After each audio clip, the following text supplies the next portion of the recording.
क्या हो अगर हमारा आईक्यू पत्थर की लकीर ना हो, मतलब एक ऐसी चीज जिसे हम हर दिन थोड़ा थोड़ा करके और बेहतर बना सके। आज हम विज्ञान की मदद से ऐसी ही 5 आदतों को जानेंगे जो दिमाग को सच में तेज कर सकती हैं। हम सब अक्सर यही मानकर चलते हैं, है ना, कि हम जितने स्मार्ट पैदा हुए बस उतने ही रहेंगे। पर क्या ये बात सच है या ये बस एक मिथ है, एक कहानी जो हम सालों से खुद को सुनाते आ रहे हैं? आइंस्टाइन, उन्हें कभी धीमा कहा जाता था। डार्विन एक एवरेज छात्र माने जाते थे। और एडिसन को तो सोचिए स्कूल से ही निकाल दिया गया था।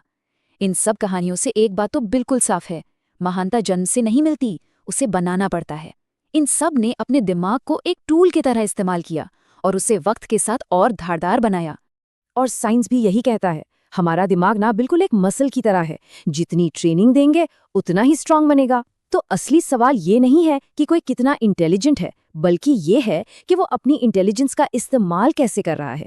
तो चलिए देखते हैं पहली आदत क्या है। ये आदत है हमारी इस शोर शराबे वाली जिंदगी में थोड़ी सी शांति ढूंढने की। आदत नंबर 1, एक शांत मन। सोचिए, हम हर वक्त इन्फॉर्मेशन से घिरे रहते हैं, सोशल मीडिया, वीडियोस, पॉडकास्ट्स। लेकिन साइंस कहता है कि हमारा दिमाग सबसे अच्छा तब काम करता है जब उसे ब्रेक मिलता है, जब वो शांत होता है। इसी स्टेट को डिफ़ॉल्ट मोड नेटवर्क कहते हैं। ये दिमाग का एक तरह से रेस्ट मोड है। और कमाल की बात यह है कि सबसे बेहतरीन आइडियाज इसी मोड में आते हैं। और इसे करना ना बहुत ही आसान है। रोज बस 10 मिनट के लिए सब कुछ बंद, कोई फोन नहीं, कोई म्यूजिक नहीं, बस शांति और अपने विचार। हो सकता है शुरू में थोड़ा अजीब लगे, पर यकीन मानिए यही वो वक्त है जब दिमाग अपना जादू चलाता है। चलिए अब बात करते हैं आदत नंबर 2 की। ये हमें सिखाती है कि मुश्किलों से भागना नहीं, बल्कि उनका सामना करना है। इसका नाम है प्रोडक्टिव स्ट्रगल। आजकल हर सवाल का जवाब एक क्लिक पर मिल जाता है ना? लेकिन जब हम गूगल करने के बजाय खुद सोचने की कोशिश करते हैं, फेल होते हैं और फिर से ट्राई करते हैं, तब हमारा दिमाग असल में मजबूत होता है। इसी प्रोसेस को प्रोडक्टिव स्ट्रगल कहते हैं। असली लर्निंग यहीं होती है। तो अगली बार जब किसी प्रॉब्लम में फंसें तो तुरंत मदद मांगने से पहले खुद उसका सलूशन ढूंढने की कोशिश करें। याद रखिए, गलतियां करना सीखने की प्रोसेस का ही एक हिस्सा है। हमारी तीसरी आदत है लिखने की ताकत। और ये सिर्फ नोट्स बनाने के बारे में नहीं है, ये सोचने का एक बहुत ही पावरफुल तरीका है। ज्यादातर लोग लिखते हैं ताकि वो चीज़ों को याद रख सके, लेकिन जो सच में स्मार्ट लोग होते हैं ना, वो समझने के लिए लिखते हैं। जब आप अपने थॉट्स को कागज पर उतारते हैं तो वो अपने आप क्लियर और ऑर्गेनाइज्ड हो जाते हैं। तो एक सिंपल सा काम कर सकते हैं, हर दिन खुद से पूछिए आज मुझे क्या समझ नहीं आया, और बस उसके बारे में लिखिए।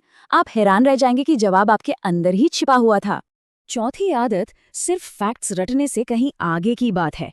ये दुनिया को समझने के लिए हमें अलग अलग मेंटल मॉडल्स, या कहें तो सोचने के नए नए तरीके सिखाती है।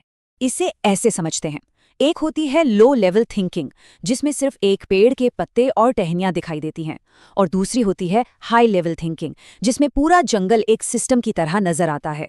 जब हम अलग अलग सब्जेक्ट्स के आइडियाज को जोड़ना सीख जाते हैं तो हमारी सोच का लेवल अपने आप बढ़ जाता है।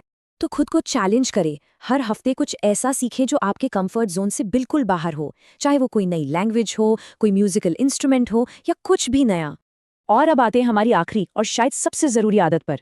ये बताती है कि एक अच्छी मेमोरी का मतलब सिर्फ रटना नहीं होता, बल्कि ये तो इंटेलिजेंस की नींव है। मेमोरी और इंटेलिजेंस, ये दोनों आपस में जुड़े हुए हैं। एक्टिव रिकॉल का सीधा सा मतलब है कि सिर्फ पढ़ना नहीं, बल्कि दिमाग पर जोर डालकर उस इन्फॉर्मेशन को याद करने की कोशिश करनी है। ये दिमाग के लिए एक तरह की वर्कआउट है। तो अगली बार जब कुछ पढ़ें तो किताब बंद करके उसे याद करने की कोशिश जरूर करें। जवाब देखने से पहले खुद को चैलेंज करें। असली लर्निंग तो इसी में है। तो ये बात हमेशा याद रखिए, हमारा आईक्यू कोई फिक्स्ड नंबर नहीं है, ये एक सिस्टम है, और सिस्टम बनता है आदतों से। ये 5 आदतें तो बस एक शुरुआत है। असली पावर उन छोटी छोटी आदतों में है जिन्हें हम हर रोज चुनते हैं। तो अपने दिमाग की बागडोर अपने हाथ में लीजिए और देखिए कि क्या कुछ हासिल किया जा सकता है।